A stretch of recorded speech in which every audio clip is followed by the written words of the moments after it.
ধনী কিভাবে হবেন? আমি ইসলামিক ফাইন্যান্সের ছাত্র হিসেবে আজকে আপনাদের গাইবান্ধার মানুষকে একটা পরামর্শ দিয়ে যাই। ধনী হওয়ার উপায় কি? এক নাম্বার, ধনী হওয়ার পৃথিবীতে কোনো শর্টকাট রাস্তা নাই। প্রত্যেক শর্টকাট রাস্তা হারাম। প্রত্যেক যে এসে আপনাকে বলবে যে এখানে এটা করো, এতদিনের মধ্যে তুমি এত টাকার মালিক হয়ে যাবে, নিশ্চিত জেনে থাকবেন এটা হারাম। পৃথিবীতে ধনী হওয়ার কোনো শর্টকাট রাস্তা নাই। প্রত্যেক শর্টকাট রাস্তা জুয়া। তাহলে ধনী হওয়ার রাস্তা কি? ধনী হওয়ার রাস্তা হচ্ছে কম্পাউন্ড পদ্ধতিতে ধনী হওয়া। সেটা কি? আজকে আপনাদের উপস্থিত জনসমাজকে বললাম আমার এক হাতে আছে 50 লক্ষ টাকা, আর এক হাতে আছে 1 টাকা। আপনারা কে 50 লক্ষ নিতে চান, কে 1 টাকা নিতে চান? তবে শর্ত কি জানেন? এই 50 লক্ষ টাকা থেকে 1 টাকাও বাড়বে না, আর এই 1 টাকা থেকে প্রতিদিন এই 1 টাকাটা দ্বিগুণ হবে। আজ 1 টাকা তো কাল 2 টাকা, 2 টাকা তো পরের দিন 4 টাকা, 4 টাকা তো পরের দিন 8 টাকা, 8 টাকা তো পরের দিন 16 টাকা। কতদিন দ্বিগুণ হবে? 30 দিন। তা আপনারা এখানে বসে থেকেও যদি এখন ক্যালকুলেশন করেন, আপনার মনে হবে আরে বাড়তে তো 8 টাকা, 8 টাকা থেকে 16 টাকার কতই বাড়বে, 16 টাকা থেকে 32 টাকা, তার চেয়ে ভালো এই 50 লক্ষ টাকা এটা নিয়ে নিয়ে। আপনি তাহলে ধনী হতে পারবেন না। আপনি এখনও ব্যবসা বুঝেন না, আপনি এখনও জুয়ার মধ্যে আছেন। মনে করতেছেন ব্যবসা মানে মনে হয় জুয়া, যে একটা গেম খেলে নিলাম একবারে ধনী হয়ে গেলাম। এখান থেকে উঠে গিয়ে হিসাব করবেন যে এই 1 টাকা দ্বিগুণ হতে হতে 30তম দিনে কত হবে? 1 কোটি টাকার বেশি হবে। ক্যালকুলেটরে অথবা মোবাইলে বক্তব্যের শেষে হিসাব করবেন যে 1 টাকা থেকে 2 টাকা, 2 টাকা থেকে 4 টাকা, 4 টাকা 8 টাকা, 8 টাকা থেকে 16 টাকা দ্বিগুণ হতে হতে 30তম দিনে কত হয়? 30তম দিনে 1 কোটি টাকার বেশি হয়ে যাবে। তাহলে ধীর স্থিরভাবে টাকা বাড়তে থাকবে। এটা হলো ধনী হওয়ার রাস্তা। ধনী হওয়ার 2 নম্বর রাস্তা। ধরেন আপনাকে 50 লক্ষ টাকা দিয়ে দিলাম, যে যাও তোমাকে 50 লক্ষ টাকা দিয়ে দিচ্ছি। এখন তুমি ধনী হবা কিনা এটা নির্ভর করছে তোমার মেন্টালিটির উপর, মানসিকতার উপর। কে ধনী হবে 50 লক্ষ টাকা নিয়ে, কে ধনী হবে না বুঝেন। যে 50 লক্ষ টাকা নিয়ে গিয়ে চিন্তা করবে আরে 50 লক্ষ টাকা পেয়েছি, তাহলে 50 লক্ষ টাকা থেকে একটা গাড়ি কিনি, মোটর সাইকেল কিনি, তারপরে একটা গাড়ি কিনি 20 লাখ টাকা দিয়ে, বাড়ি করি 30 লাখ টাকা দিয়ে। আর কি করা যায়? একটা এসি কিনি, একটা ফ্রিজ কিনি, আর কি একটা টিভি কিনি। এই ব্যক্তি এই 50 লক্ষ টাকা প্রত্যেক ওই জায়গাতে খরচ করেছে যেখান থেকে আরও খরচ বাড়বে। মোটর সাইকেল কিনেছে, মোটর সাইকেলের তেলে খরচ আছে। গাড়ি কিনেছে, এই যে গাড়ি আজকে আমাদের অ্যাক্সিডেন্ট হলো, গাড়িতে খরচ বাড়বে। গাড়ির গাড়ির টায়ার নষ্ট হবে, চাকা নষ্ট হবে, ওটা নতুন করে কিনতে হবে। প্রতিদিন মোবিল লাগবে, মোবিল দিতে হবে। ও যে এসি ফ্রিজ কিনেছে, ওখানে কারেন্ট বিল আসবে, বিদ্যুৎ বিল আসবে। মোবাইল কিনেছে, ইন্টারনেট কিনেছে, ওয়াইফাই কিনেছে, ইন্টারনেটের বিল আসবে। তাহলে এই টাকা প্রত্যেক ওই জায়গাতে ব্যবহার করলো যেখান থেকে আরও খরচ বাড়লো। এই জীবনে কোনো দিন ধনী হতে পারবে না। এর ধনী হওয়ার রাস্তা ফুল স্টপ হয়ে গেছে। এই যদি প্রবাস থেকে কোটি টাকা ইনকাম করে নিয়ে আসে তাও ধনী হবে না। গার্মেন্টসে কাজ করে ইনকাম করে তাও ধনী হবে না। আপনারা যদি মাঠে জমিতে কাজ করে টাকা জমা করেন তাও ধনী হবেন না। শেষ ধনী হওয়ার রাস্তা। ধনী কে হবে? 1 টাকা ইনকাম করেছে, 10 টাকা ইনকাম করেছে, ইনকাম করার পর যে চিন্তা করতে পারবে যে আমার গায়ের জামাটা ছিঁড়া আছে, ছিঁড়াই থাক, আমার পায়ের স্যান্ডেলটা ছিঁড়া আছে, ছিঁড়াই থাক, আমার বাড়ি মাটির আছে, মাটিরই থাক। আগে 10 টাকা এমন জায়গায় ব্যয় করি যেখান থেকে আর 1 টাকা ইনকাম হবে, যেখান থেকে আর 1 টাকা ইনকাম বের হয়ে আসবে, ওই জায়গাতে আগে ব্যয় করি এই 10 টাকা। এই ব্যক্তি ধনী হয়ে যাবে। সময় লাগবে, 30 বছর সময় লাগবে, কিন্তু এই যে কম্পাউন্ড ওয়েতে আস্তে আস্তে বাড়তে বাড়তে শেষের দিকে গিয়ে কোটিপতি হয়ে যাবে দ্রুত। শেষে গিয়ে দ্রুত কোটিপতি হবে, শুরুতে অত দ্রুত হবে না, কিন্তু ওর পদ্ধতি ঠিক আছে। আর 10 টাকা ইনকাম করে বলবেন আজকে নতুন জামা লাগবে, 10 টাকা ইনকাম করে বলবে আজকে নতুন স্যান্ডেল লাগবে, আজকে এসি ফ্রিজ লাগবে, জীবনে ধনী হবে না। যে টাকা এমন জায়গায় ব্যয় করতে পারে যেখান থেকে আবার টাকা ইনকাম হওয়ার রাস্তা তৈরি হবে, এ ধনী হয়ে যাবে, আজকে যতই গরিব থাকুক। তাহলে মুসলমানদের ধনী হওয়া ছাড়া, অর্থনৈতিক মুক্তি ছাড়া গোলামি থেকে মুক্তির রাস্তা নাই। আজকের পুরো পৃথিবী টিকেই আছে ডলারের গোলামির উপর। ভেনেজুয়েলার প্রেসিডেন্টকে হাত পা বেঁধে তুলে নিয়ে যাওয়ার কারণ কি? টাকা, তেল। আজকে মুসলমানেরা মুক্তি পাচ্ছে না কেন? ডলার ভিত্তিক অর্থনীতির গোলাম। সব IMF, ওয়ার্ল্ড ব্যাংকের কাছ থেকে লোন নিয়ে রেখেছি। সারা পৃথিবীর সকল অর্থনীতির কন্ট্রোল ইহুদিদের হাতে। তাহলে মুসলমান বলবে আমি ঘুমাবো, বসে থাকবো, ফ্রি ফায়ার পাবজি খেলবো, ব্যবসা করবে না, টাকা পয়সা ইনকাম করবে না, মুক্তি হবে? এটা অসম্ভব। ব্যবসা করতে হবে, টাকা পয়সা ইনকাম করতে হবে। আল্লাহ সুবহানাহু ওয়া তাআলা কবুল করুক, আল্লাহুম্মা আমিন। গোলামি থেকে মুক্তির জন্য 2 নম্বর করণীয় ঈমান বিল গায়বে ইয়াকিন এবং সর্বোচ্চ তাওহীদে বিশ্বাস। আল্লামা ইকবাল লিখেছেন, ये दौर अपने बराहिम की तलाश में है। আজকের যুগে মুসলমানদের মুক্তির একটাই রাস্তা, আজকে মুসলমানদের মধ্যে একজন ইব্রাহিম আলাইহিস সালাম লাগবে। নাই, ইব্রাহিম আলাইহিস সালাম নাই মুসলমানদের মধ্যে। আল্লামা ইকবাল গবেষণা করে দেখেছে, অনুসন্ধান করে দেখেছে, মুসলমানদের মধ্যে সালাত আদায়কারী আছে, রোজাদার আছে, দানবীর আছে, ইব্রাহিম আলাইহিস সালামের মতো সর্বোচ্চ তাওহীদে বিশ্বাসী নাই। আপনারা আহলে হাদিস মানুষ মনে করছেন আমরা তো কবরে যাই না, আমরা তাবিজ কবজ ব্যবহার করি না, আমরা শিরক করি না, তাহলে আমাদেরও কিসের তাওহীদে কমতি আছে? সেটা কোথায়? ইব্রাহিম আলাইহিস সালাতু ওয়াস সালামের তাওহীদ মানে তার হৃদয় শুধু এই কবর আর শিরক থেকে মুক্ত নয়, তার হৃদয় টাকার প্রভাব থেকে মুক্ত, নেশার প্রভাব থেকে মুক্ত, নারীর প্রভাব থেকে মুক্ত, ক্ষমতার প্রভাব থেকে মুক্ত। কোনো একটার প্রলোভন দেখিয়ে তাকে আল্লাহর আনুগত্য থেকে দূরে করা যাবে না। তুমি আহলে হাদিস হলে কি হবে, সালাফি হলে কি হবে, কবরে পূজা না দিলে কি হবে? তুমি তো বিড়িখোর, সিগারেটখোর, বিড়ি সিগারেটের নেশায় আছো, তাহলে তোমার ইলাহকে ওই বিড়ি সিগারেট। ইলাহাহু হাওয়া, যার নফসকে সে নিজের ইলাহ বানিয়ে নিয়েছে। তুমি টাকার জন্য হালাল হারাম বাস বিচার না করেই টাকার জন্য পাগল, তাহলে তোমার ইলাহকে টাকা। তুমি ক্ষমতার জন্য বাস বিচার না করে মানুষ হত্যা করতে পারো, মিছিল মিটিং করতে পারো, মিথ্যা কথা বলতে পারো, তাহলে তোমার ইলাহকে ক্ষমতা। তাহলে যার অন্তরে হয় ক্ষমতার প্রভাব আছে, না হয় নারীর প্রভাব আছে, না হয় টাকার প্রভাব আছে, না হয় জুয়ার প্রভাব আছে, না হয় অন্য কোনো নেশার প্রভাব আছে, এ তাওহীদপন্থী নয়, এই ইব্রাহিম আলাইহিস সালাতু ওয়াস সালামের উত্তরসূরি নয়। যতই শিরকে আকবার না করুক, বড় শিরক না করুক, ইব্রাহিম আলাইহিস সালাম কে? যার হৃদয় শুধু ওটাই চায় যেটা আল্লাহ বলেছে, তার হৃদয় ওটাই ভালোবাসে যেটা আল্লাহ ভালোবাসে, তার হৃদয় ওটাই ঘৃণা করে যেটা আল্লাহ ঘৃণা করে। এটা এত সহজ নয়। আল্লাহ যেটা ঘৃণা করতে বলেছে ওটাকে আপনি শতভাগ ঘৃণা করবেন, আর আল্লাহ যেটা ভালোবাসতে বলেছে ওটাকে আপনি জান প্রাণ দিয়ে ভালোবাসবেন। এই মহব্বত, এই ভালোবাসা আল্লাহ সুবহানাহু ওয়া তাআলার সাথে, এই সম্পর্ক আল্লাহ সুবহানাহু ওয়া তাআলার সাথে, আল্লাহকে আপনি ওই লেভেলের ইলাহ মানেন, এই মুসলমান হওয়া এত সহজ নয়।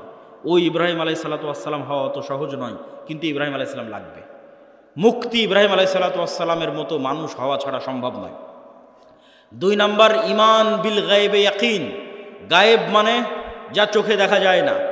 আজকে এখানে আব্দুল্লাহ বিন আব্দুর রাজ্জাক উপস্থিত হয়েছে, এটা আপনারা চোখে দেখতে পাচ্ছেন, কিন্তু এখানে যে ফেরেশতারা উপস্থিত হয়েছে এটা কি দেখতে পাচ্ছেন? দেখতে পাচ্ছেন না। কিন্তু ফেরেশতারা যে উপস্থিত হয়েছে ওটাকে যেই দিন এইভাবে বিশ্বাস করতে পারবেন, যেভাবে এখন আমাকে দেখে যেটা আপনার অন্তরে যেই মাত্রার বিশ্বাস, যেখানে আব্দুল্লাহ বিন আব্দুর রাজ্জাক উপস্থিত আছে, এই মাত্রার বিশ্বাস যেই দিন হবে, জানা এখানে আমার পাশে ফেরেশতারা বসে আছে, এটার নাম ঈমান বিল গায়বে ইয়াকিন। এটা হচ্ছে দেখতে পাওয়া, ভিজুয়ালাইজ করা।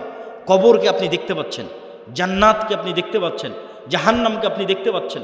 আপনি কল্পনা করেন, আসহাবুল উখদুদের ঘটনা বলছিল তাওহীদ ভাই, ওমা নাকামু মিনহুম ইল্লা ইউমিনু বিল্লাহিল আজিজিল হামিদ, বলছে যে আগুনের মধ্যে ঢুকে যাচ্ছে। ঘটনা তো ভাই বলেছে, আমি শুধু লজিক বলি। ওদের বাড়ি আছে, ঘর আছে, বাড়ি ঘর রেখে সাক্ষাৎ আগুনের মধ্যে কিভাবে ঢুকে? একটা রাস্তা ছাড়া ওই আগুনের মধ্যে ঢুকার কোনো রাস্তা নেই। আপনি পারবো না। পারবো একটা শর্ত পূরণ করলে। সেটা কি? আসহাবুল উখদুদের ঈমান বিল গায়বে ইয়াকিন এত বেশি ছিল যে ওরা ওই আগুনের মধ্যে জান্নাত দেখতে পাচ্ছিল। ওরা আগুনে ঢোকে নিরে পাগলা, ওরা জান্নাতে ঢুকেছে। আল্লাহু আকবার। আপনি মনে করছেন আগুনে ঢুকেছে, কিন্তু ওরা তো আগুন দেখতেই পায়নি। ওরা ওই আগুনের জান্নাত দেখতে পেয়েছে। আমরা কিসে ঢুকছি? জান্নাতে ঢুকতেছি। জান্নাতকে এরকম ভিজুয়ালাইজ যতক্ষণ না করতে পারবে ঢোকা সম্ভব নয়। আর ওরা যখন পেছন মুড়িয়ে নিজের বাড়ি ঘর দেখেছে তখন দেখতে পাচ্ছে। আপনি দেখছেন বাড়িতে এসি আছে, ফ্রিজ আছে, ঘর বাড়ি আছে, ছেলে মেয়ে আছে, কিন্তু ওরা যখন বাড়ির দিকে তাকিয়ে দেখেছে তখন দেখছে আর এখানে তো জাহান্নামের আগুন জ্বলছে। সত্যি দেখতে পাচ্ছে, কাল্পনিক নয়, সত্যি দেখতে পাচ্ছে। আর আমাদের বাড়ি ঘরে তো জাহান্নামের আগুন জ্বলছে, ওরে বাবারে, এখানে ফেরত যাওয়া যাবে না। আর এই আগুনের মধ্যে কি দেখতে পাচ্ছে? জান্নাত। আর এখানে তো ঢুকতে হবে। এর নাম হচ্ছে ঈমান বিল গায়বে ইয়াকিন। এই লেভেলের ঈমান যতক্ষণ পর্যন্ত অন্তত বাংলাদেশের 20% মুসলমানের না হয়েছে, ততক্ষণ আপনি বলবেন যে বাংলাদেশে ইসলাম প্রতিষ্ঠা হয়ে যাবে, ইসলামী খেলাফা কায়েম হয়ে যাবে। সম্ভব নয়। আজকে যদি আপনি আমাকে বাংলাদেশের প্রধানমন্ত্রী করে দেন, আজকে ইরানের কি অবস্থা দেখেন। আমি বাংলাদেশের ক্ষমতায় গিয়ে যদি বলি বাংলাদেশ শতভাগ ইসলামী আইন বাস্তবায়ন করে দিলাম, কালকে ভারত এবং আমেরিকা মিলে অর্থনৈতিক বয়কট দেবে বাংলাদেশকে, যেমন ইরানকে দিয়ে রেখেছে। তাহলে ইরানের মানুষ মিছিল করতেছে কেন? আপনিও মিছিল করবেন কেন? অর্থনৈতিক বয়কট দেওয়ার পর ডলার আসবে না, গার্মেন্টস বন্ধ হয়ে যাবে। তাহলে গাইবান্ধার মানুষ খাবে কি? গাইবান্ধার মানুষ এখন যেই জীবনযাত্রায় অভ্যস্ত, এই মানের জীবনযাত্রা থাকবে না। বিদ্যুৎ আছে, বিদ্যুৎ থাকবে না, অল্প থাকবে, যাবে আসবে। যে কয়েকজনের বাড়িতে এসি চলছে ওরা এসি চালাতে পারবে না, যে কয়েকজন যদি ফ্রিজ আছে ওরা চালাতে পারবে না। তাহলে জীবনযাত্রার মান কমে যাবে। যখনই জীবনযাত্রার মান কমে যাবে তখন বলবে রাখো তোমার ইসলাম, আগের যেটা সেকুলার দেশ ছিল ওটাই ভালো ছিল। কখন বলবে না রাখো তোমার ইসলাম? যখন ওই আসহাবুল উখদুদের মতো ঈমান হবে, দেখতে পাবে আর এটা তো জান্নাত, এটা তো জাহান্নাম, এটা যেদিন দেখতে পাবে।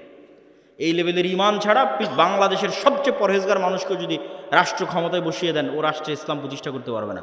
বাংলাদেশের মানুষও আগে টেনে নামাবে যে তুই ক্ষমতায় থাকলে আমরা খেতে পাই না, টেনে নামাবে। কিন্তু যখন মনে করবে যে আমি খেতে পাচ্ছি না, এটাই কোরআনের ওই আয়াত, আম হাসিবতুম আন তাদখুলুল জান্নাহ ওয়ালাম্মা ইয়াতিকুম মাসালুল লাযীনা খালাউ মিন ক্বাবলিকুম মাসসাতহুমুল বাসা ওয়াদ দাররা ওয়া যুলজিলু হাত্তা ইয়াকুলার রাসূলু ওয়াল লাযীনা আমানু মাআহু মাতা নাসরুল্লাহ। দুনিয়ার মানুষ, জান্নাত কি তোমাদের নানির বাড়ি? জান্নাত কি তোমাদের মামার বাড়ি? আল্লাহ বলছেন আম হাসিবতুম আন তাদখুলুল জান্নাহ, মনে করে নিলার জান্নাতে চলে গেলা, অথচ তোমাদের অতীতে যারা চলে গেছে তারা যে পরিমাণ কষ্ট সহ্য করেছে, তারা যে পরিমাণ আল্লাহর পরীক্ষার মুখোমুখি হয়েছে, সেই পরিমাণ পরীক্ষা দুঃখ কষ্ট তোমরা কিছুই ভোগ করনি, আর বলছো জান্নাতে চলে যাব? সম্ভব নয়। সম্মানিত উপস্থিতি, ঈমান বিল গায়বে ইয়াকিন। গায়েব মানে না দেখা জিনিসকে দেখতে পাওয়া। চোখ বন্ধ করলে আপনি দেখতে পাচ্ছেন যে কবরে কি হয়, জান্নাতে কি হয়, এটা দেখাও সহজ। দু একটা সহজ বুদ্ধি বলে দিই, কেমনে দেখতে পাবেন। আল্লাহ প্রত্যেক স্তরে পরের স্তরের আলামত দিয়ে রেখেছে। আমরা এখন দুনিয়ার স্তরে আছি, এর পরের স্তর কবরের স্তর। তো প্রত্যেক দিন দুনিয়াতে আমরা কবর দেখতে পাই, আল্লাহ দেখার ব্যবস্থা করে দিয়েছে। সেটা হচ্ছে ঘুম। আপনি যখন ঘুমাতে যান তখন দোয়া পড়েন, আল্লাহুম্মা বিইসমিকা আমুতু ওয়া আহইয়া। আল্লাহ তোমার নামে ঘুমাতে যাচ্ছি। জি না, যদি হতো আল্লাহ তোমার নামে ঘুমাতে যাচ্ছে, তাহলে আরবি হতো আল্লাহুম্মা বিইসমিকা আনামু ওয়া আইকাজ। তাওহীদ ভাই আছে, বুঝতে পারতেছে, আরও যারা আরবি বুঝবে তারা বুঝতে পারবে। তাহলে তখন দোয়ার অর্থ কি হবে? যে আল্লাহ তোমার নামে ঘুমাতে যাচ্ছি, তোমার নামে ঘুম থেকে উঠবো। কিন্তু আল্লাহ দোয়া বানিয়েছে আল্লাহুম্মা বিইসমিকা আমুতু, আল্লাহ তোমার নামে মরতে যাচ্ছি, ওয়া আহইয়া, তোমার নামে মরা থেকে জীবিত হব। এবার সকালবেলা কি দোয়া শিখিয়েছে? আলহামদুলিল্লাহ ইল্লাযী আহইয়ানা বা'দামা আমাতানা। কি আশ্চর্য! বলে আল্লাহ মরে গেছিলাম রাতের বেলা, মরা থেকে এখন জীবিত হলাম। বা'দামা আমাতানা, মৃত্যুর পর। আল্লাহ রাতে মৃত্যু সংগঠিত হয়ে গেছিল, মৃত্যুর পর সকালবেলা তুমি জীবিত করে দিয়েছো। এটা হলো দোয়া। তাহলে প্রত্যেক দিন আমরা কবরে যাচ্ছি, প্রতি রাতে যখনই ঘুমাই তখনই কবরে যাই। ওটাই বারজাখের জীবন। বারজাখী জীবন ওই রকমই, কাছাকাছি। সেটা স্বাদ আল্লাহ সুবহানাহু ওয়া তাআলা দেন। যদিও রুহের পার্থক্য ভেদে বারজাখী জীবনে এক একজনের এক এক রকম হবে। যেমন যারা শহীদের রুহ, এরা পাখি হিসেবে জান্নাতে উড়বে, তাদের খাবারের ব্যবস্থা থাকবে। যারা শহীদের রুহের চাইতে তারা আল্লাহর আরশে ঝুলন্ত থাকবে, বাতির মতো, আলোক বাতির মতো আল্লাহর আরশে ঝুলন্ত থাকবে। যারা তাদের চাইতেও টপ লেভেলের রুহ, নবীদের রুহ, তো নবীরা আরো টপ লেভেলের লাইভ জীবনযাপন করবে বারজাখে, লাইভ জীবনযাপন বারজাখে। মুসা আলাইহিস সালামের সাথে সাক্ষাৎ হচ্ছে, মসজিদে আকসায় নামাজ পড়তেছে মুহাম্মদ সাল্লাল্লাহু আলাইহি ওয়াসাল্লামের পিছনে। ইব্রাহিম আলাইহিস সালামের সাথে সাক্ষাৎ হচ্ছে। সবাই তো মরে গেছে, সবাই তো বারজাখী জীবনে আছে, কিন্তু নবীদের রুহ আরো আপার কোয়ালিটি, ওদের বারজাখী জীবনের ধরন আরো ভিন্ন, আরেকটু লাইভ। আর সাধারণ মুসলমানের রুহ ইল্লিয়িনে থাকবে যদি মুমিন হয়, আর কাফের, মুশরিক, ফাসিক, মুনাফিক হলে সিজ্জিনে থাকবে। এবার যখন চলে গেছে ইল্লিয়িনে, যখন চলে গেছে বারজাখী জীবনে, ওখান থেকে এবার জাহান্নাম দেখা যাবে প্রতিদিন, ওখান থেকে এবার জান্নাত দেখা যাবে প্রতিদিন। যেমন দুনিয়াতে প্রতিদিন কবর দেখা যাচ্ছে, প্রতিদিন ঘুমাচ্ছি, প্রতিদিন কবরে যাচ্ছি। এবার যখন কবরে চলে যাব, মানে চিরন্তন ঘুমে চলে যাব, তখন প্রতিদিন জান্নাত দেখব, জাহান্নাম দেখব। যে জাহান্নামের অধিকারী সে জাহান্নাম দেখবে, যে জান্নাতের অধিকারী ওই জান্নাত দেখবে। এবার কিয়ামত হওয়ার পর তখন সেখানে বাস্তবে প্রবেশ করবে। সম্মানিত উপস্থিতি, এগুলো বারজাখী জীবন। ঠিক কিয়ামতকে ভিজুয়ালাইজ করতে পারতে হবে। জান্নাতকে ভিজুয়ালাইজ দেখতে, চোখ বন্ধ করলে যেন জান্নাত দেখা যায়। আপনার কাছে চিরন্তন চিরস্থায়ী আনন্দ কোনটা? আজকে আপনার বাপ মা ভাই বোন সবার সাথে বিচ্ছেদ হয়ে গেল, আপনার বাবা মারা গেছে, দাদা মারা গেছে, তাদের সাথে আর জীবনে কোনো দিন দেখা হবে না, এটা অনেক কষ্টের।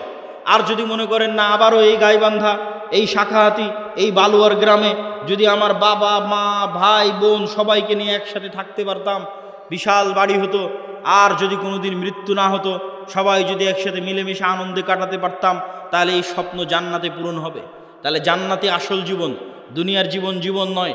আমরা এই যে ঢাকা থেকে রওনা দিয়ে আপনার এই শাখাহাতিতে যতক্ষণ অপেক্ষা করতেছি, রুহের জগৎ থেকে সফর শুরু হয়ে জান্নাতে যাওয়া পর্যন্ত দুনিয়ার সময় অতটুকু। আমি এই যে আধা ঘন্টা আগে এসেছি, আর আধা ঘন্টা পর এখান থেকে বের হয়ে যাবো, 1 ঘন্টা সময় যতটুকু, রুহের জগৎ থেকে সফর শুরু হয়ে জান্নাতে যাওয়ার পর্যন্ত এই দুনিয়ার 60 বছরের জীবন ততটুকু, বাস্তবেও ততটুকু। কিয়ামতের মাঠে মানুষ উঠে বলবে, আরে দুনিয়াতে তো আমরা একদিন ছিলাম। বাস্তবেও আপনি এখন কল্পনা করে দেখেন যে আপনার গত 30 বছর চোখের পলকে পার হয়ে গেছে। মনে হবে আরে কয়দিন ছিলাম আমি দুনিয়াতে। ঠিক যখন মরার সময় কাছে চলে আসবে 60 বছর, তখনও মনে হবে আরে 2-1 দিনের মধ্যে সময় তো পার হয়ে গেল। এই একই অনুভূতি কিয়ামতের মাঠে যখন উঠবে, তখন দুনিয়াতে তো ছিলামই না, 1 দিন কি 2 দিন ছিলাম দুনিয়াতে। এটাই আল্লাহ বলে যে দুনিয়ার জীবন 1 ঘন্টার সমান, আধা ঘন্টার সমান। শুধু ধৈর্য ধরলেই হয়, একটু ধৈর্য ধারণ করলেই হয়। আল্লাহ সুবহানাহু তাআলার কাছে পৌঁছার জন্য প্রস্তুত থাকার চেষ্টা করতে হবে। এটা ঈমান বিল গায়বি ইয়াকিন, এটা ছাড়া মুসলমানদের মুক্তি হবে না। আর 2টা কাজ করতে হবে মুসলমানদেরকে। টাকা ইনকাম করার কথা বলেছি, আরও 2টা কাজ আছে। 1, নেতা হওয়ার জন্য 2টা শর্ত পূরণ করতে হবে। সত্যবাদিতা, ন্যায়পরায়ণতার শর্ত, শিক্ষা এবং জ্ঞানের শর্ত। বুঝেন, আল্লাহ সুবহানাহু তাআলা এই পৃথিবীকে যেই ফাংশনের উপর ডেভেলপ করেছে, এই ফাংশন সবার জন্য সমান। এই যে মোবাইল, এই মোবাইলের যেখানে চাপ দিলে লাইট জ্বলবে, এখানে যদি আমি চাপ দিই তাও লাইট জ্বলবে। এখানে ডোম চামার ম্যাথর মুচি হিন্দু বৌদ্ধ খ্রিস্টান সে চাপ দেয় তাও লাইট জ্বলবে, কেননা ওটা ওইভাবেই ফাংশন করা আছে। তো আল্লাহ এই পৃথিবীকে কিছু সিস্টেমের উপর ডেভেলপ করেছে। এখানে কিছু বাটন আছে, যেই সমস্ত বাটনে চাপ দিলে পরের রেজাল্ট বের হয়ে আসে। তো আল্লাহ তার নিজের তৈরি করা নিয়ম ভাঙ্গে না, খুব কম ভাঙ্গে। আল্লাহ আগুনকে তৈরি করেছে পোড়ানোর জন্য। ওই যে আসহাবুল উখদুদ, ওরা কত তাকওয়াবান পরহেজগার, ওরা আগুনের মধ্যে ঢুকে গেছে, আগুন পুড়িয়ে দিয়েছে। আগুন বলেনি যে এরা আল্লাহওয়ালা মানুষ, এদের পুড়াবো না। আল্লাহ তরবারিকে তৈরি করেছে কাটার জন্য। আল্লাহর নবী চাচা হামজা পর্যন্ত কেটে গেছে তরবারিতে। তরবারি বলেনি আরে এটা তো হামজার শরীর কাটবো না, না, নিয়ম নিয়ম। আল্লাহ খুব কম সময় নিয়ম ভাঙে। শুধুমাত্র ইব্রাহিম আলাইহিস সালামের সময় নিয়ম ভেঙেছে। আগুনকে বলছে, আগুন কুলনা ইয়া নারু কুনি বারদাম ওয়া সালামান আলা ইব্রাহিম, তোমার কাজ পোড়ানো, তবে আজকে নয়। কিন্তু সাধারণত আল্লাহ নিয়ম ভাঙে না। তাহলে আল্লাহ পৃথিবীকে তৈরি করেছে একটা নিয়মের উপর। সেই নিয়মটা হচ্ছে যে জ্ঞান এবং শিক্ষার বাটনে চাপ দিবে, ও অটোমেটিক শক্তিশালী এবং নেতা হয়ে যাবে। এটার উপর পৃথিবী দাঁড়িয়ে আছে। পৃথিবীর ফাংশনের মধ্যে একটা ফাংশন, যে জ্ঞান এবং শিক্ষা অর্জন করবে ও অটোমেটিক শক্তিশালী হবে, নেতা হবে। এখন ইহুদি খ্রিস্টান, ইউরোপ, আমেরিকা, ইসরায়েল, তাদের ছেলেমেয়েরা জ্ঞান এবং শিক্ষা অর্জন করবে, আর গাইবান্ধা, মহিমাগঞ্জ, গোবিন্দগঞ্জের যুবকেরা যদি free fire, PUBG, Facebook, IPL, BPL, জুয়া, অনলাইন বেটিং, নেশা, বিড়ি, সিগারেট, গাঁজা এগুলো নিয়ে ব্যস্ত থাকে, তাহলে আল্লাহ বলবেন না যে এই ইহুদি খ্রিস্টানেরা তোরা যতই জ্ঞান অর্জন কর, তোদেরকে নেতা বানাবো না। আমার গাইবান্ধা গোবিন্দগঞ্জে একটা মদখোর জুয়াখোর বান্দা আছে, ওকে নেতা বানাবো। কথা কি আমার বোঝা যায়? আল্লাহ সুবহানাহু ওয়া তাআলা তার নিয়ম ভাঙবেন না। অতএব তুমি যদি মনে করো আমাকে নেতা হতে হবে, তাহলে ওই বাটনে চাপ দিতেই হবে যেই বাটন নেতা হওয়ার জন্য আল্লাহ পৃথিবীতে দিয়ে রেখেছে, সেটা হচ্ছে জ্ঞান এবং শিক্ষা। জ্ঞান অর্জন করতে হবে, পড়তে হবে। আদম আলাইহিস সালাম সবচেয়ে জ্ঞানী, আল্লাহ সুবহানাহু ওয়া তাআলা সবচেয়ে জ্ঞানী। জ্ঞান আল্লাহর বৈশিষ্ট্য, জ্ঞান আদম আলাইহিস সালামের বৈশিষ্ট্য। তলুতকে নেতা বানানো হয়েছে জ্ঞানের কারণে। অতএব যুবক সমাজ তোমাদের জ্ঞান অর্জন করতে হবে। তারপরের পয়েন্ট কি? ন্যায়পরায়ণতা, সত্যবাদিতা। বানু ইসরাইলের ইতিহাস বহু বক্তব্যে আমি আলোচনা করেছি। বানু ইসরাইলের ইতিহাসের সামারি কি? নবীর সন্তানেরা কিভাবে গোলাম হয়ে গেল, গোলাম হওয়ার কারণে কি কি বিকৃতি আসলো। এই যে এক্ষুনি ইউসুফ আলাইহিস সালামের গল্প বললাম, ইব্রাহিম, ইসহাক, ইয়াকুব, ইউসুফ, তাদের ছেলেরাই বানু ইসরাইল। এরা ফেরাউনের গোলাম হয়ে গেল। 300 বছর গোলাম থাকলো। গোলাম হওয়ার পর মুসা আলাইহিস সালাম এসে এদের বাঁচালো। বাঁচানোর পর গোলামির কারণে কি কি পরিবর্তন হলো নবীর ছেলেদের, ইব্রাহিমের ছেলেদের কি কি পরিবর্তন আসলো গোলামির কারণে। আল্লাহ বলছেন যাও যুদ্ধ করতে হবে জেরুজালেমে। নবীর ছেলেরা কি বলে, ইজহাব আনতা ওয়া রাব্বুকা ফাকাতিলা, তুমি আর তোমার আল্লাহ গিয়ে যুদ্ধ করো। তারা ইব্রাহিম আলাইহিস সালামের ছেলে। আল্লাহ বলছেন এটা তাওরাত, ঈমান আনো। নবীর ছেলেরা কি বলছে, লান নুমিনা লাকা হাত্তা নারাল্লাহ জাহরাতান, যতক্ষণ তোমার আল্লাহকে সচক্ষে না দেখছো ততক্ষণ ঈমান আনবো না। আরে তুই তো এখনই দেখলি যে ফেরাউন ডুবে মরলো, আর কি দেখা লাগবে? এখনই ওর চোখের সামনে ফেরাউন ডুবে মরেছে। ফেরাউন ওদের উপর জুলুম করতো, সমুদ্রে ফেড়ে রাস্তা তৈরি হয়ে গেছে। এরা এখন এসে বলে যে আল্লাহকে না দেখলে ঈমান আনবো না। তাহলে কেমনে নবীর ছেলেদের স্বভাব এরকম হয়ে গেল? আল্লাহ বললেন আসমান থেকে খাবার আসবে, মান্না এবং সালোয়া। মান্না সালোয়া কি? মাশরুম। যেই মাশরুমের 1 কেজির দাম 4 থেকে 5 লক্ষ টাকা আজকের বাজারে। আর বিশেষ এক প্রকার কোয়েল পাখির মতো ছোট সুস্বাদু পাখির গোস্ত জান্নাত থেকে আসতো। তারা বলল লান নাসবিরা আলা তুআমিন ওয়াহিদ, এই এক খাবার প্রত্যেক দিন ভালো লাগে না মুসা, তোমার আল্লাহকে বলো এই মরুভূমির বালুর মধ্যে পেঁয়াজ রসুন বের করে দিতে, ডাল চাউল বের করে দিতে মরুভূমির বালুর মধ্যে। আল্লাহ বললেন মরুভূমির বালুতে হবে না, জেরুজালেম ফিলিস্তিন আছে, যুদ্ধ করে বিজয় করো। এদের যখন যুদ্ধ করে বিজয় করলো না, এদের উপর গজব আসলো 40 বছরে। শুধু নবীর ছেলেদের অবস্থা দেখেন, গোলামির কারণে কীরকম হয়ে গেছে তাদের অবস্থা। 40 বছর পাগলের মতো ঘোরার পর ইউশা বিন নুনের হাতে তওবা ইস্তেগফার করে এরা যুদ্ধ করেছে। লম্বা ঘটনা। আল্লাহ সূর্য থামিয়ে দিয়ে বিজয় দিয়েছে। এবার আল্লাহ বলছে শোনো, তোমাদের বিজয় দিলাম, তোমরা জেরুজালেমে প্রবেশ করার সময় মুখে বলবা হিত্তাতুন নাগফির লাকুম, আর মাথা দিবা সামনে, নিচু করবা, সিজদা অবস্থায় যাবা। হিত্তাতুন হিব্রু ভাষা, মানে আল্লাহ মাফ করে দাও, আস্তাগফিরুল্লাহ। এরা কি করলো, ঢোকার সময় পিছন আগে দিল, মুখে বলল হিনতাতুন, গমের দানা। কোরআনে এগুলো বর্ণনা করা আছে, কোরআন থেকে বলতেছেন। কি অবস্থা দেখেন নবীর ছেলেদের। এই ধোকাবাজি, এই 2 নম্বরই কোথায় শিখলো? ফেরাউনের গোলামি করতে গিয়ে ধোকাবাজি 2 নম্বরই শিখেছে। তাহলে ধোকাবাজি 2 নম্বরই, ছল চাতুরি, গোলামির স্বভাব। স্বাধীন আত্মমর্যাদা সম্পন্ন মানুষ 2 নম্বরই রাস্তা জানে না। স্বাধীন আত্মমর্যাদা সম্পন্ন মানুষ মিথ্যা জানে না। স্বাধীন আত্মমর্যাদা সম্পন্ন মানুষ দুর্নীতি জানে না। আব্দুল মুত্তালেব কাফের মুশরিক, আবু তালেব কাফের মুশরিক। ইতিহাস খুঁজে দেন যে আব্দুল মুত্তালেব দুর্নীতিগ্রস্ত। ইতিহাস খুঁজে নিয়ে আসেন, ইতিহাস খুঁজে নিয়ে আসেন। মুহাম্মদ সাল্লাল্লাহু আলাইহি ওয়াসাল্লামের চাচা আবু তালেব 2 নম্বর মিথ্যুক। কঠিন আছে, খুঁজে নিয়ে আসা কঠিন আছে। কেন আব্দুল মুত্তালেব, আবু তালেব এরা কাফের মুশরিক হলো ইসমাইলের সন্তান।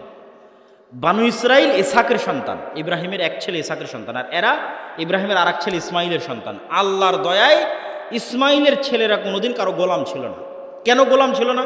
আরে মক্কাতে না আছে পানি, না আছে নদী, না আছে সমুদ্র, না আছে ফল ফসল, কি আছে মক্কায় যে কে এসে মক্কা দখল করবে? কেউ মক্কা দখল করেন। আব্রাহা একবার চেয়েছিল যে এখানে কেন মানুষ ইবাদত করতে যায়, আমি ইয়েমেনে ইবাদতের ঘর তৈরি করব, আমার এখানে ইবাদত করতে আসবে। তো ওখানে মানুষ ইবাদত করতে যায়নি, তো কাবা ঘর ভাঙতে গেছিল আব্রাহা, একবার। তা আমাদের কেউ ইসমাইলের সন্তানদেরকে কেউ গোলাম বানায়নি। এই জন্য ইসমাইলের সন্তানেরা অধিকাংশই, 2-1 জনের কথা বলা যাবে না, অধিকাংশই জন্মগত মিথ্যা ধোঁকা জানত না। তাহলে কি দাঁড়ালো বানু ইসরাইলের সামারি আর মুহাম্মদ সাল্লাল্লাহু আলাইহি ওয়াসাল্লামের বাপ দাদা আর বানু ইসমাইল, ইসমাইলের সন্তানের সামারি? যে গোলামি করে, গোলামি থেকে কি স্বভাব আসে? দুর্নীতি, 2 নম্বরই, ধোঁকাবাজি, মিথ্যা। আর যে নেতা, যে নেতৃত্ব দিবে, সে মিথ্যা জানে না, সে দুর্নীতি জানে না, সে 2 নম্বরই জানে না, সে ধোঁকাবাজি জানে না। এবার চলে আসেন আমাদের কাছে। ব্রিটিশেরা দেখলো, আমেরিকা দেখলো যে মুসলমানেরা যদি একবার সত্য বলা শিখে যায়, মুসলমানেরা যদি একবার ন্যায় প্রতিষ্ঠা করা শিখে যায়, তাহলে তো পৃথিবীতে আমাদের থাকার জায়গা হবে না। তাহলে মুসলমানদের এমন সিস্টেমের মধ্যে ফেলে দাও যেন ওরা কোনোদিন সত্য বলা শিখতেই না পারে। মুসলমানদের একটা নেতাও যেন সত্যবাদী, ন্যায়পরায়ণ না হয়। তাহলে কি দিতে হবে? গণতন্ত্র। কেমনে গণতন্ত্র? কেমনে গোলাম তৈরি করে? গণতন্ত্র এমন এক সিস্টেম যেখানে এক দলের নেতা আর এক দলের নেতার বিরুদ্ধে বলবে তো বলবেই, একই আসনের মনোনয়ন প্রার্থী একই দলের, আর বাকি মনোনয়ন প্রার্থীগুলোর বিরুদ্ধে যদি 2 নম্বরই না করে, মিথ্যা না বলে, টাকা পয়সার লেনদেন না করে, লিয়াজু লবি মেনটেন না করে, তাহলে মনোনয়নই নিয়ে আসতে পারবে না। বাস্তব মাঠের পরীক্ষা। আর ইশতেহারে দল নিজেও জানে বাস্তবায়ন করতে পারবে না, মিথ্যা ওয়াদা দিবে। মিথ্যা না বলা শিখলে ভোট পাবে না। আর যারা ভোটার সেও মিথ্যা ওয়াদা দিবে। যত এমপি প্রার্থী আসবে, হ্যাঁ ভাই আপনাকে ভোট দেবো, 500-1000 টাকা, 500-1000 টাকা, হ্যাঁ আপনাকেই ভোট দেবো। ভোটারও মিথ্যুক, এমপিও মিথ্যুক, মনোনয়ন প্রার্থীও মিথ্যুক, এবং সবাই লিয়াজু, লবি, 2 নম্বরই রাস্তা, ধোঁকাবাজি, এগুলো একদম ভোটের দিন পর্যন্ত যদি না করে ও জিতেও আসতে পারবে না। তাহলে এই গণতান্ত্রিক পদ্ধতিতে 300 এমপি নির্বাচিত হয়ে গেল। এখন বানু ইসমাইল আর বানু ইসরায়েলের এই যে আগের ফরম্যাট আপনাকে দিয়ে দিলাম, এই ফরম্যাট অনুযায়ী আপনি বলেন যে এই 300 এমপি নেতা না গোলাম? একটু জোরে বলতে হবে, নেতা না গোলাম? গোলাম। এইটা যদি একবার বুঝে গেছেন, তাহলে বুঝে গেছেন যে মুসলমানদের সমস্যা কোথায়, মুসলমানদের কাজ কি। এবার তো নেতাদের অনেক দোষ ত্রুটি বললাম, এবার একটু আমাদের দোষ ত্রুটি খুঁজি। আমরা কেমনে বুঝবো যে আমি ন্যায়পরায়ণ আছি কিনা, আমি নেতা হতে পারবো কিনা, আমি সত্যবাদী কিনা? দেখেন, দেশ ঠিক করতে ওসি, ডিসি, এসপি, মন্ত্রী, সচিবালয়ে যারা থাকে এরাই আসল। ক্ষমতায় ডক্টর ইউনূস 2 বছরের জন্য, আগের সরকার 16 বছরের জন্য, নতুন যারা আসবে 5 বছরের জন্য। কিন্তু এই আর্মি, পুলিশ, কোর্ট, জজ, সচিবালয়ে যারা আছে এদের কারো চাকরি যায়নি, এরাই থাকবে। তো এরা যদি বলে যে আমরা আজ থেকে দুর্নীতি করব না, আজ থেকে সত্যবাদী, আজ থেকে ন্যায়পরায়ণ, তো দেশে তো 80% ইসলাম কায়েম হয়ে যাবে।